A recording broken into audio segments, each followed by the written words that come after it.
បាទសួស្តីបងប្អូនទាំងអស់គ្នាថ្ងៃនេះយើងបន្តមកមើលការសាកល្បងបទពិសោធន៍វិនិយោគរបស់ខ្ញុំម្ដងទៀតតាមមុននឹងធ្វើការមុននឹងវាមើលការហ្នឹងខ្ញុំសូមរបៀបថា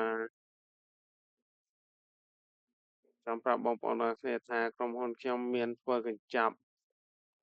ទេសចរមកលេងសហរដ្ឋអាមេរិកបើបងប្អូនណាចង់មកលេងសហរដ្ឋអាមេរិកនៅខែ12នេះសូមតាក់ទងមកខ្ញុំបាទហើយការសាកល្បងរបស់ខ្ញុំថ្ងៃនេះគឺធ្លាក់ច្រើនមែនតើខ្ញុំមើលអានេះហៅ Solana កាក់ crypto ហ្នឹងខ្ញុំទិញដំបូង400កាក់តម្លៃ82ហើយចំណាយអស់32,800ចាំពេលតម្លៃ86ខ្ញុំលក់25 $2,000តម្លៃ92ខ្ញុំលក់$2,000តម្លៃ96ខ្ញុំលក់$2,000ពេលឡើងថ្លៃហើយពេលចុះមក90វិញខ្ញុំលក់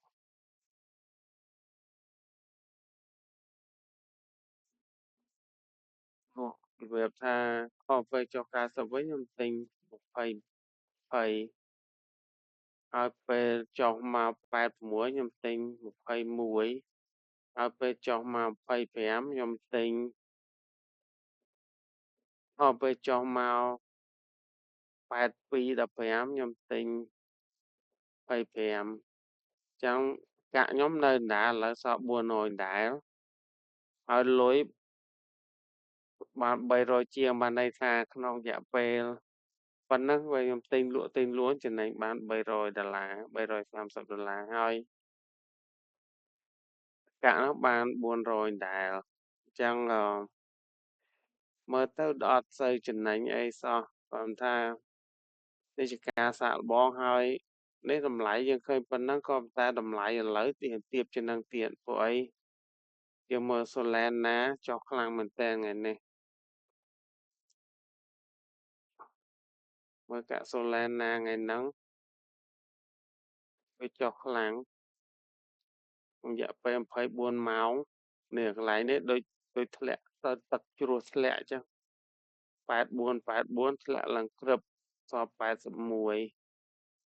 82ពេលខ្ញុំទិញ82យ៉ាងរយៈពេល24ម៉ោងធ្លាក់ពី87រហូតដល់81ធ្លាក់ច្រើនណាស់បងប្អូនអញ្ចឹងបានន័យថាតម្លៃកាក់ហ្នឹងវាធ្លាក់វាឡើងចុះច្រើនចឹងការវិនិយោគនេះមានហានិភ័យខ្ពស់ដោយសារអញ្ចឹងមានហានិភ័យខ្ពស់ដោយសារតែវាអញ្ចឹងវាឡើងចុះហ្នឹងគឺឡើងចុះច្រើនមែនតើក្នុងរយៈពេលតែមួយឡើងពីចុះពី96រហូតដល់82 81វិញចឹងបាទនេះមានហានិភ័យខ្ពស់បងប្អូនចឹងសូមបងប្អូនរបៀបថាកុំនេះរបៀបថាខ្ញុំធ្វើបទពិសោធន៍ទេកុំធ្វើតាមខ្ញុំព្រោះអីការវិនិយោគនេះវាអត់មានសុវត្ថិភាពទេវាមានហានិភ័យខ្ពស់ការទិញការឡើងការចុះហ្នឹងវាខុសគ្នាច្រើនហើយមួយទៀតថ្ងៃនេះខ្ញុំមានបងស្រីម្នាក់គាត់ប្រាប់ខ្ញុំក្នុង Facebook គាត់ថាចង់ឲ្យខ្ញុំទិញកាក់នេះហៅ Ziprechat Ziprechat ហ្នឹងគឺ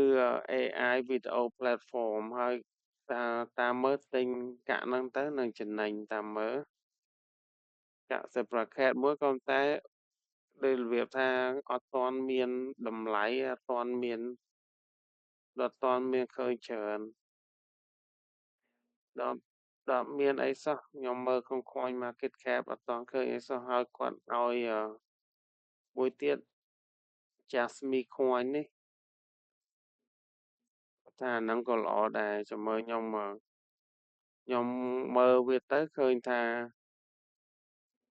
ពេលដែលវាចេញដំបូងៗ2021តម្លៃ$2.79ជាងឥឡូវធ្លាក់នៅសល់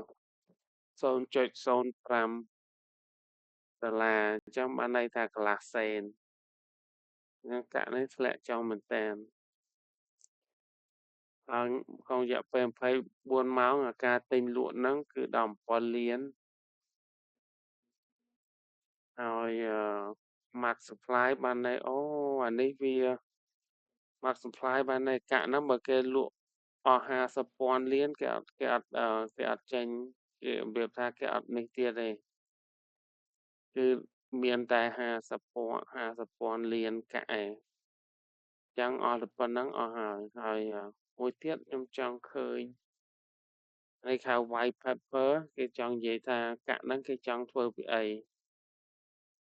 Jasmine Rice White Pepper សិតតែអក្សរជប៉ុនដឹងតែគាត់និយាយអីបើ White Pepper គាត់អក្សរជប៉ុនអញ្ចឹង White Pepper ហ្នឹងគេចង់និយាយថាតើកាក់ហ្នឹងធ្វើពីអីអញ្ចឹងតែធ្វើជាអក្សរជប៉ុនអញ្ចឹងមើលអត់នេះតែឥឡូវខ្ញុំចង់និយាយអញ្ចឹងយើងទិញតែ100 200ថាទិញ1000អីចឹងចុះថា1000វាបានពុនបានទៅ$5បានយើងបាន$1លានបាត់ហើយនេះបើពេលយើងទិញឥឡូវថា$1000ពេលវាបានទៅ$5 $1000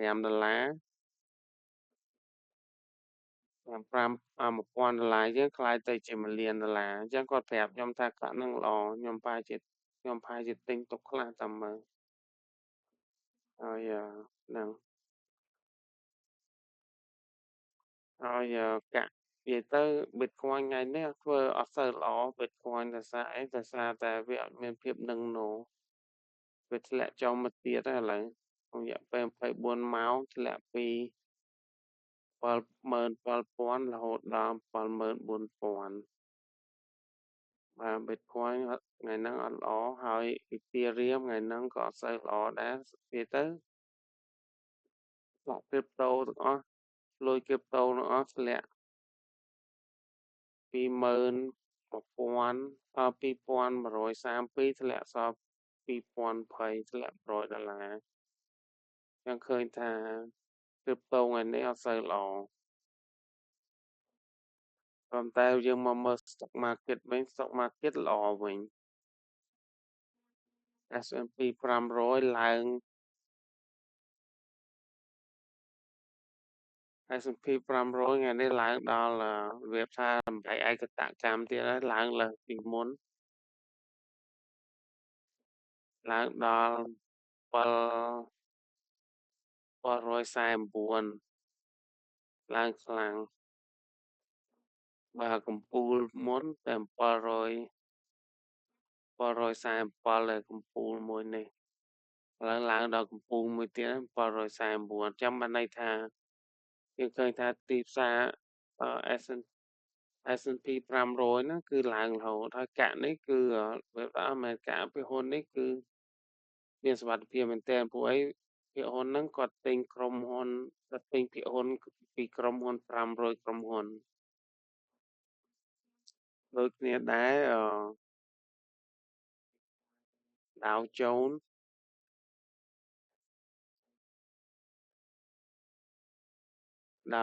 កាលមុនបែរឯកតកម្មនៅនេះ208ឥឡូវធ្លាក់ដល់205វិញអូអត់ទេអានេះវាថាដូចបែរឯកតកម្មដងទៀតលើកមុន208ឥឡូវដល់208.45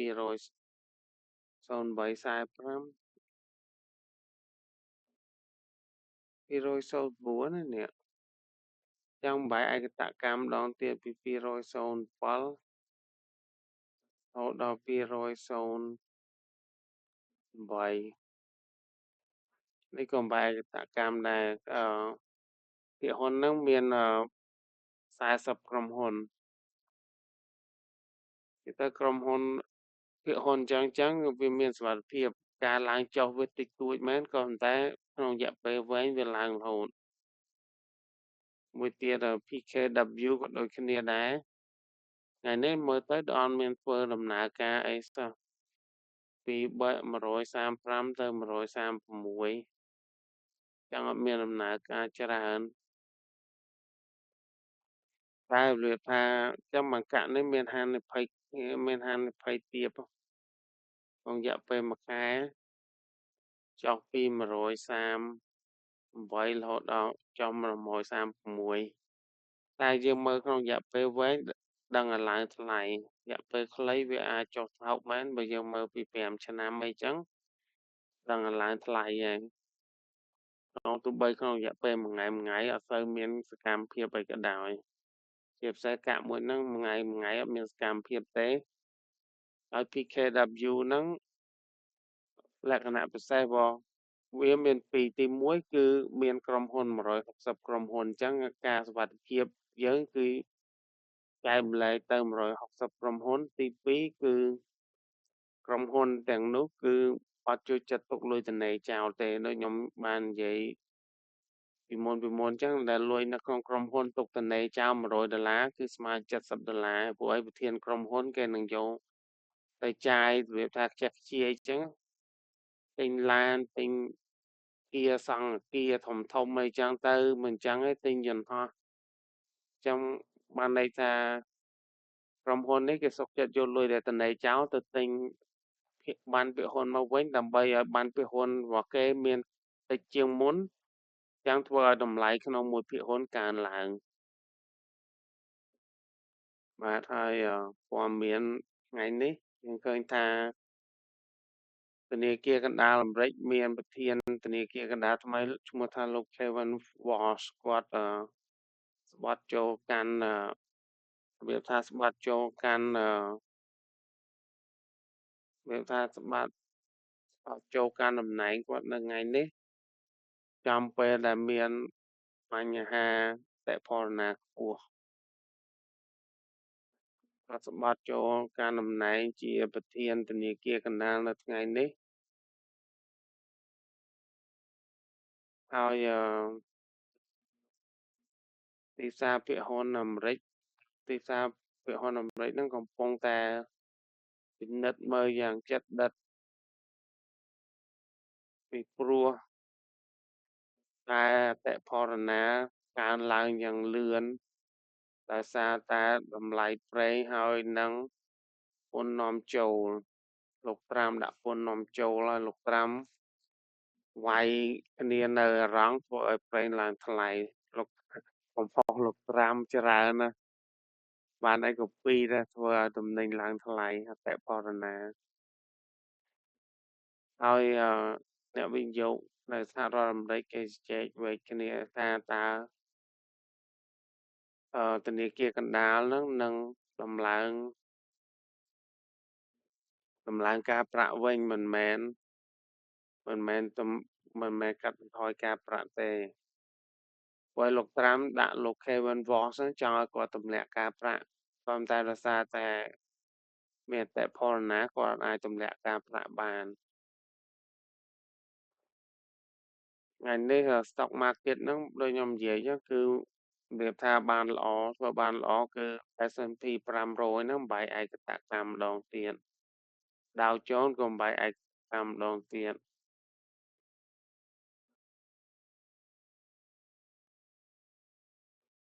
ដោយសារតែអ្នកវិនិយោគហ្នឹងដើមទិញវាថាទិញពាក្យហ៊ុនពីក្រុមហ៊ុន AI ជាមួយក្រុមហ៊ុនបច្ចេកវិទ្យាហ្នឹងយ៉ាងច្រើនទោះបីជាត្រាការប្រាក់បានបំណុលនៅខ្ពស់ក៏ដោយតម្លៃប្រាក់នៅតែមានតម្លៃខ្ពស់ដោយសារតែភាពតានតឹងនៅមជ្ឈមបូព៌ាតម្លៃប្រេងគ្រូអលហ្នឹងវានៅតែរបៀបថានៅចិត្តអាតម្លៃខ្ពស់បំផុតដោយសារតែអ្នកវិនិយោគព្រួយបារម្ភ អំពីការប៉ះពាល់លើការដឹកជញ្ជូនប៉ះពាល់ដល់ការដឹកជញ្ជូនផ្លូវទឹកហ្នឹងដែលពាក់ព័ន្ធជុំវិញជម្លោះរវាងជម្លោះនៅអ៊ីរ៉ង់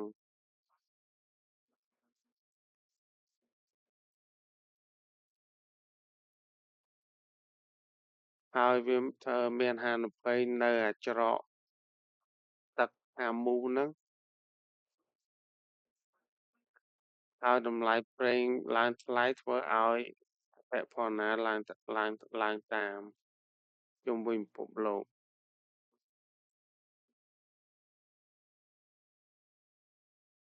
ហើយគេថាអត្រាការប្រាក់បានបំណុលរបស់ប្រទេសអាមេរិកហ្នឹងនៅតែនៅចិត្តអត្រាការប្រាក់ខ្ពស់បំផុតនៅក្នុងឆ្នាំចាប់តាំងពីឆ្នាំ2007តែស៊ីយាលហ្នឹងមិនមែននិយាយពីអាមេរិកនិយាយពីទូទាំងពិភពលោកហ្មងគេថាទីផ្សារបំណុលពិភពលោកនៅក្រោមសម្ពាធដោយសារតែអ្នកវិនិយោគគាត់ត្រូវការត្រាការប្រាក់ខ្ពស់ដើម្បីរបៀបថាត្រាការប្រាក់ខ្ពស់ដើម្បីសងការទៅសងទៅលើហានិភ័យលើអតិផរណាអឺបានបំណុល10ឆ្នាំរបស់សហរដ្ឋអាមេរិកនៅតែបន្តការប្រាក់ហ្នឹងលើ4.5%ធ្វើឲ្យរបៀបថាដាក់សម្ពាធទៅលើថ្លៃទៅលើរបៀបថាតម្លៃកម្ចីហ្នឹងតម្លៃកម្ចីហ្នឹងថ្លៃហើយដាក់សម្ពាធទៅលើទីផ្សារអចលនទ្រព្យហើយនឹងការកម្ចីរបស់ក្រុមហ៊ុនធំ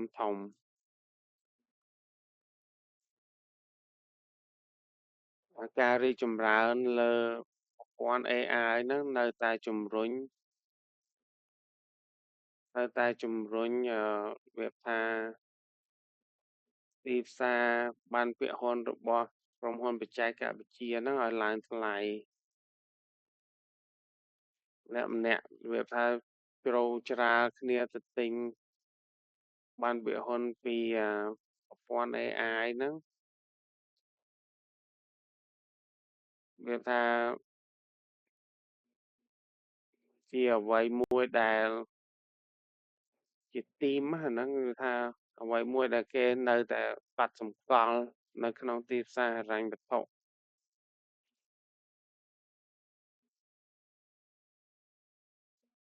នឹង AI ជាមួយនឹងក្រុមហ៊ុនផលិតគ្រឿងកុំព្យូទ័រហ្នឹងត្រូវតែតាក់ទាញមូលនិធិជាច្រើនទោះបីជាមានការព្រួយបារម្ភពីរបៀបថាតម្លៃនឹងថ្លៃហួសហើយនឹងហានិភ័យម៉ាក្រូសេដ្ឋកិច្ចក៏ដោយហានិភ័យម៉ាក្រូសេដ្ឋកិច្ចនោះវាមានអត្រាការផឹកឡើងថ្លៃអតិផរណាហើយជាមួយពន្ធនាំចូល SpaceX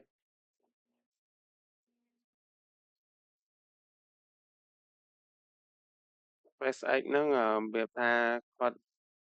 ចាប់ផ្ដើមចុះបញ្ជីចូលលក់ជាសាធារណៈធ្វើឲ្យបានពាក្យហ៊ុនដែលតាក់ទងជាមួយនឹងរបៀបថា Aerospace ហ្នឹងតាក់ទងជាមួយនឹងយានអវកាសអីចឹងឡើងថ្លៃតាម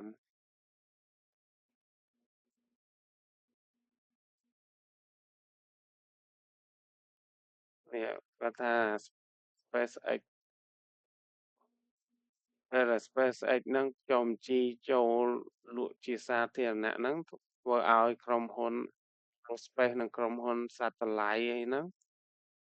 បានពីហ៊ុនគាត់ឡើងថ្លៃជាខ្លាំងហើយគេថា បានពាក្យហ៊ុនដែលតាក់ទងជាមួយរបៀបថាខាងលើលំហអាកាសហ្នឹងមានការឡើងថ្លៃច្រើនជាងគេនៅថ្ងៃនេះ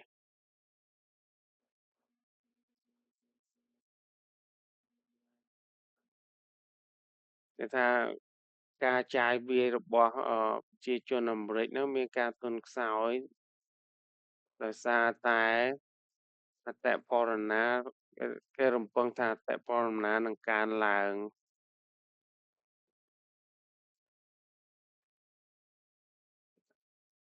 survey នេះរបៀបថា survey ខ្មែរហៅថាអី survey ការស្ទង់មតិហ្នឹង survey ការស្ទង់មតិពីអ្នករបៀបថាអតិថិជនការស្ទង់តែអតិថិជនថ្មីនេះការអតិថិជនអ្នកប្រើប្រាស់ថ្មីនេះបានបង្ហាញថាការ confident ហ្នឹងរបៀបថាទំនុកចិត្តហ្នឹងបានធ្លាក់ចុះដោយសារតែគេរំពឹងថាត្រាអតិផរណានឹងកើនឡើង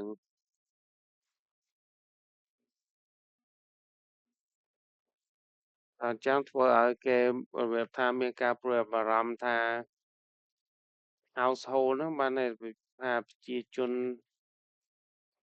និយាយទៅ household ហ្នឹងបានន័យថាប្រជាជននៅក្នុងផ្ទះគ្រួសារអញ្ចឹងហើយនឹងកាត់បន្ថយការចាយវាយនៅចុងឆ្នាំនេះ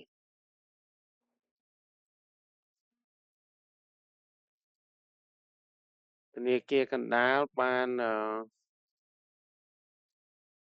បៀបថា propose ហ្នឹងបានរបៀបថា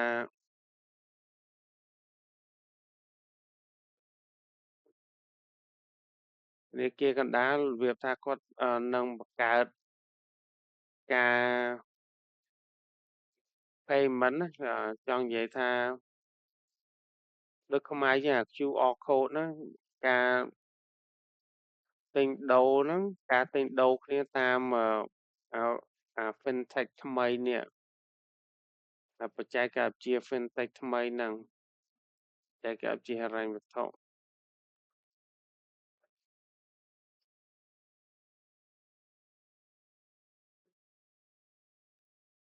ហ្នឹងហើយក្រុមហ៊ុន fintech ហ្នឹងអាចធ្វើជាអ្នកកណ្ដាលឲ្យរបៀបថា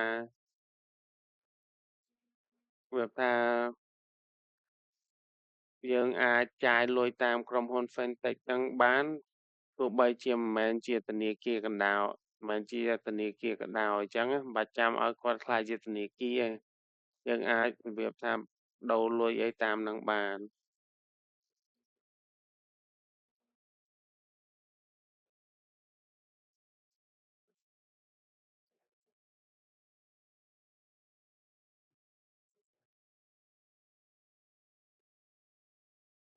ហើយរបៀបថាproposal មួយហ្នឹងការរបៀបថាការក្រុងទុកមួយហ្នឹងនឹងធ្វើឲ្យមានភាពប៉ះពាល់តែអានេះប៉ះពាល់ជាការល្អណាទៅលើ crypto ហើយនឹងក្រុមហ៊ុនអឺក្រុមហ៊ុន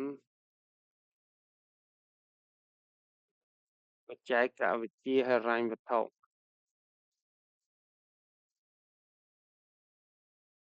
ហើយរបៀបថា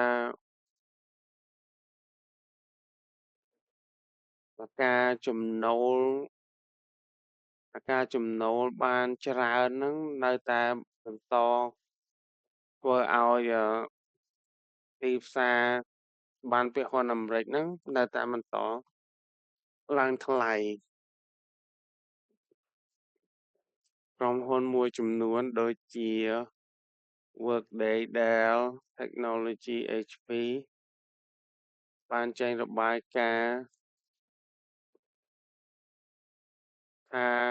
ការចំណូលហ្នឹងបានច្រើនជាងការគិតទុក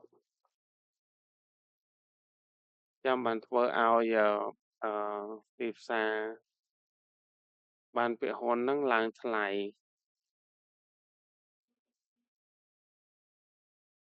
គេថាសេដ្ឋកិច្ចសហរដ្ឋអាមេរិកនៅតែបន្ត grow វិញហ្នឹងបានន័យថាមានភាពកើនឡើងមានភាពដុះដាលក៏ប៉ុន្តែ trade deficit widen បានន័យថាធ្វើពាណិជ្ជកម្មជាមួយបរទេសហ្នឹងមានការរបៀបថាគម្លាតរវាងការនាំចូលនិងការនាំចេញហ្នឹងធំទៅបានន័យថាអាមេរិកហ្នឹងនាំចូលច្រើនជាងនាំចេញឆ្ងាយទិន្នន័យថ្មីពីបូរ៉ូបូរ៉ូសេដ្ឋកិច្ច analyst ហ្នឹង analyst កន្លែងដែលគេរបៀបថា analyze កន្លែងដែលគេវិភាគសេដ្ឋកិច្ចបានបង្ហាញថាសេដ្ឋកិច្ចអាមេរិកមានការកើនឡើង2.2%ជារៀងរាល់ឆ្នាំនៅក្នុង3ខែដំបូង2026ក្នុងមួយឆ្នាំវាថា2006ហ្នឹងគេឃើញថា2.2%ហ្នឹងគឺតែគេគិតជារយៈពេលមួយឆ្នាំតែគេការវាស់ហ្នឹងគឺ3ខែដំបូងក៏ប៉ុន្តែគម្លាតពីការនាំចូលនិងការនាំចេញហ្នឹងវាធំទៅដោយសារតែការនាំចូលហ្នឹងកើនឡើងលឿនជាងការនាំចេញថ្ងៃនេះតែប៉ុណ្្នឹងហើយសូមទោសផងថ្ងៃនេះខ្ញុំរៀងល្វើយពេកអត់សូវរៀងអស់កម្លាំងបាទអរគុណបងប្អូនហើយម្ដងទៀតមើលទៅការវិនិយោគនេះធ្វើការវិនិយោគស្រឡាញ់ណាបទពិសោធន៍របស់ខ្ញុំ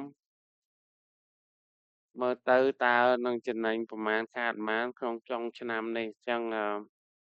សូមបងប្អូនតាមដានជាមួយខ្ញុំយើងឃើញថាឥឡូវខ្ញុំបាន400មកវិញហើយ400កាក់មកវិញដូចគ្នាក៏ប៉ុន្តែខ្ញុំនៅសល់លុយ300ទៀតបើសិនតែចុះខ្ញុំចុះមកទៀតខ្ញុំប្រហែលជាចំណាយ300ហ្នឹងទិញកាក់តែមទៀតឆ្លានណានឹងថែមទៀតបាទអរគុណបងប្អូនបាយបាយ